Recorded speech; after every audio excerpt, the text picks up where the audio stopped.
भारतीय जनता पक्षाला आरोपीच्या पिंजऱ्यामध्ये उभं करून आज अनेकांनी अनेक प्रश्न विचारले. निष्ठावंतांना तुम्ही डावललत वगैरे वगैरे वगैरे. खरं तर हल्ली प्रत्येकाच्याच हातामध्ये सध्या मोबाईल आहे. प्रत्येक माणूस पटकन व्हिडिओ काढतो, कुठेही टाकतो. आपण नाशिकचं उदाहरण घेऊ. 122 जागा आहेत आणि इच्छुक 1150हून अधिक होते. आज जी काही दृश्य आपल्याला दिसली त्या दृश्यांमध्ये जे आमचे कार्यकर्ते तिथे गेलेले होते त्या सगळ्यांना भारतीय जनता पार्टीने तिकीट दिले. उदाहरणादाखल सांगतो, तिथं मला महिलाच्या प्रदेश सरचिटणीस छाया देवांग दिसल्या, त्यांना पक्षानं तिकीट दिलेलं आहे. राहुल गणोरेंना तिकीट दिलेलं आहे. ज्यांच्या करता तिथं सीमा हिरे आग्रही होत होत्या आणि निष्ठावंतांना डावललं जात आहे असं करून तो व्हिडिओ चालवला गेला, जे की अगदी विरुद्ध होतं. अशोकराव पवार गेली 30 वर्ष एका कंपनीमध्ये ते कामगार म्हणून काम करतात आणि भारतीय जनता पक्षाचे अतिशय एकनिष्ठ कार्यकर्ते. सामान्य कार्यकर्त्याला उमेदवारी मिळावी म्हणून तिथं भाजपचे नेते तिथं पोहोचलेले होते आणि त्यांना उमेदवारी मिळाली देखील.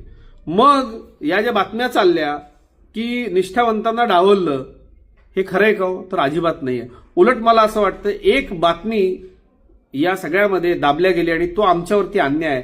ते म्हणजे आमदार खासदारांच्या मुलांनी निवडणुकीचे फॉर्म भरू नये असं आमच्या दिल्लीतनं पक्षश्रेष्ठींनी सांगितलं आणि त्याचं पालन आम्ही केलं. रश्मी हिरेंसारख्या एकनिष्ठ कार्यकर्तीने एक व्हिडिओ जारी केला. आमच्या अजिंक्य फरांदेंनी त्यांचा अर्ज मागे घेतला, रश्मी हिरेंनी अर्ज मागे घेतला. सर्व महाराष्ट्रभरामधल्या आमदार खासदारांच्या मुलामुलींनी त्यांचे अर्ज मागे घेतले.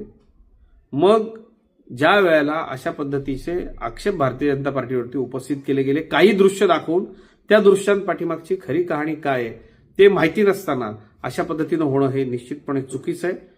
भारतीय जनता पार्टीच्या नेत्यांना मित्रांनो एक लक्षात घ्या, आपल्यापेक्षा निवडणुकीच्या परिस्थितीचा अधिक अंदाज असतो.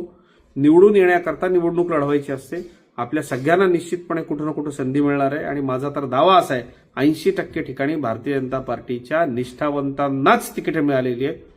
जी मंडळी आपण निवडून येण्याच्या निकषावरती घेतली होती त्यांना आपण 10-20% तिकीटे दिलेली आहेत. परंतु ज्या बातम्या आज चालल्या त्या निश्चितपणे एककल्ली, वेदनादायी आणि दुःखद होत्या.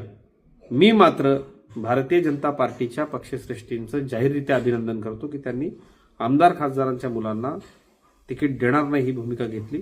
आमच्यासारखी भूमिका इतर राजकीय पक्ष घेतील तेव्हा त्यांना आम्हाला सवाल विचारण्याचा नैतिक अधिकार आहे. आणि मला माध्यमांनाही एक विनंती करायची की कृपया आपण पडद्यामागचं नेमकं सत्य काय आहे ते पाहून बातम्या दिल्यात तर फार बरं होईल.